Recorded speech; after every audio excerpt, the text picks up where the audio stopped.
講起 Westbrook， 相信大家都會諗到佢近年喺湖人嘅事蹟。如果你曾經對湖人都有個期望嘅話，咁你可能都會幾唔中意 Westbrook。可能你會認為佢係拖累湖人嘅存在，會係湖人衰落嘅根源。但係其實佢過去都有住一段輝煌嘅事蹟，喺球場上嘅感染力亦十分之強，拼勁熱血仿佛就成為佢嘅代名詞。今日我哋就嚟重新認識一下 Russell Westbrook， 睇下佢嘅 NBA 生涯。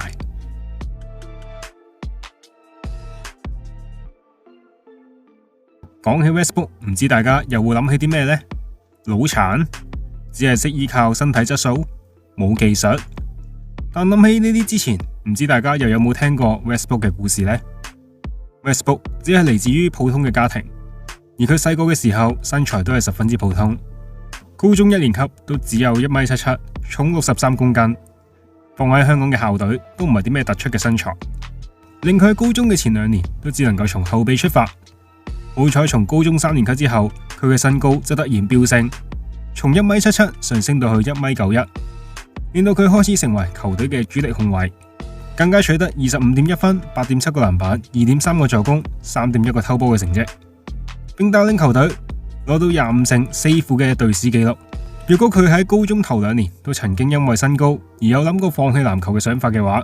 或者都唔會出現高中3年級嘅 Westbrook。不過即使呢一年佢打出個咁好嘅成績，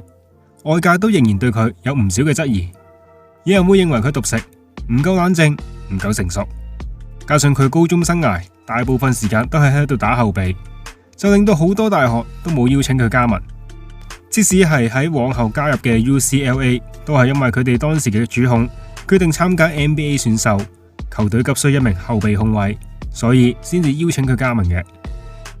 同跌跌撞撞嘅籃球生涯比較， Westbrook 就曾經因為優秀嘅數學成績而收過一份嚟自史丹福大學嘅數學範疇嘅獎學金。如果佢選擇呢份獎學金嘅話，佢應該都會有一份更穩定嘅康莊大道。但佢最後都係為咗夢想選擇咗 UCLA 呢邊，而現實就係佢到咗 UCLA 之後嘅第一個賽季都只能夠從後備出發，場均更加只能打9分鐘，只有3.4分、0.8個籃板、0.7個助攻嘅成績。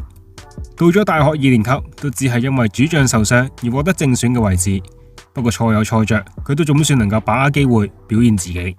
就好似脫韁野馬一樣喺球場上奔馳，淋漓盡致咁樣發揮自己嘅速度，發揮自己嘅爆發力。整個賽季 Westbrook 場均上場時間達到33.8分鐘，貢獻到12.7分、3.9個籃板、4.3個助攻，並且同 Kevin Love 一齊帶隊打到入去 NCAA 最後4強。其後佢就宣布參選 NBA 啦。而 Westbrook 喺2008年嘅選秀會以第4順位被當時嘅西雅圖超音速選走。喺選秀會之前，佢嘅選秀報告嘅評價都係好壞參半嘅。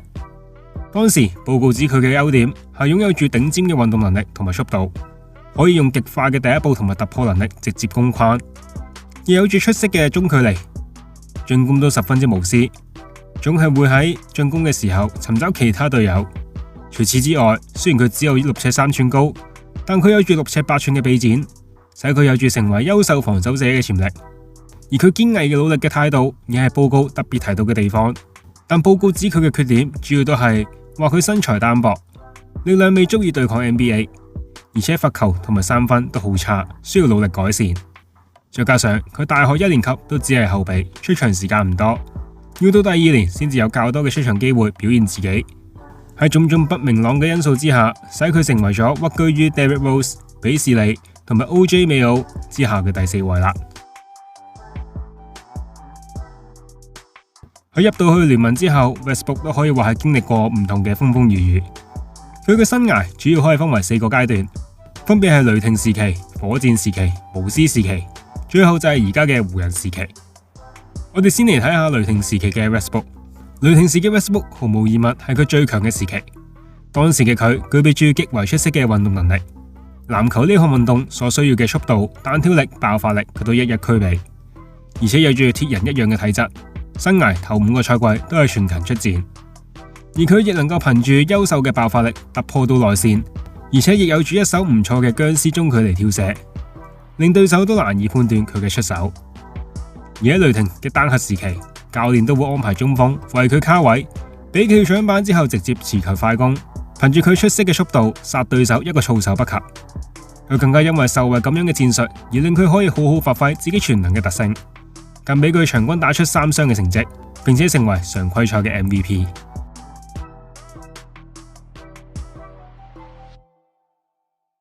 而喺雷霆時期嘅 Westbrook 亦可以話係一次過經歷完人生嘅甜酸苦辣。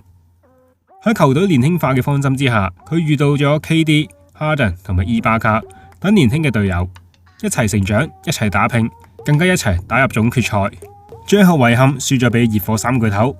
原本以為有希望可以有機會原班人馬下年再戰，點知球隊高層就為咗慳錢而交易走出生入死嘅戰友。好彩仲有一個會為自己講說話嘅大佬可以依靠，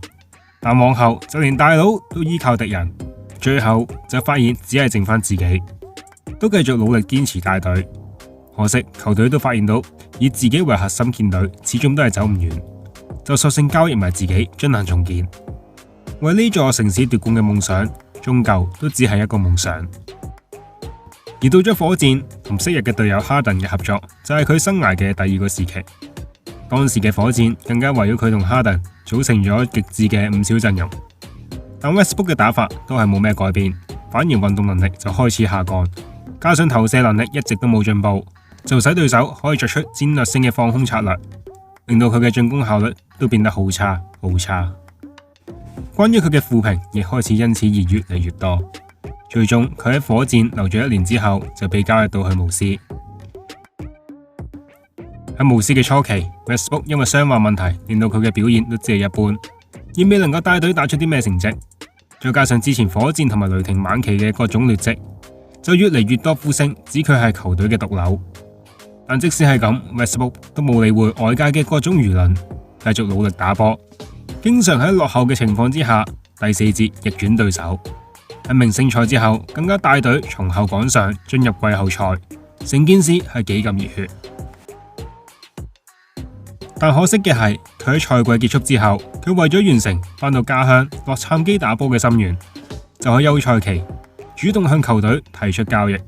希望能夠被交易到去湖人，同 LeBron James、Anthony Davis 組成3巨頭。而最後佢都如願以償，但結果係點，相信大家都知道。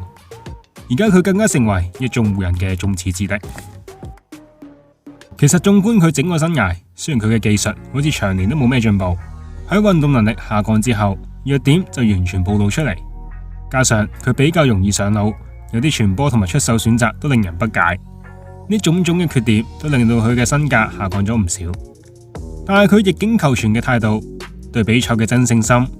為隊友出頭嘅性格，十分之值得令人學習嘅。而家嘅佢可能份約太大，令到佢好似毒瘤，但往後只要佢能夠承認自己嘅角色已經有所不同，接受較細嘅合同，相信佢仍然能夠用佢嘅正能量影響球隊。唔知大家又點睇呢？歡迎留言一齊討論。為咗支援受 YouTube 審查機制影響嘅創作者，會員已經開放加入 Channel， 需要大家嘅支援。有能力嘅可以加入會員，唔想被 YouTube 抽佣都可以 PayMe 支持。唔方便嘅都可以訂閱、讚好，並且 share 條片出去，等更多人知道 Channel 嘅存在。同時亦記得支持其他香港嘅創作者啦。今日就講到呢度，歡迎留言討論，記得嚟支持我哋，下次再見，拜拜。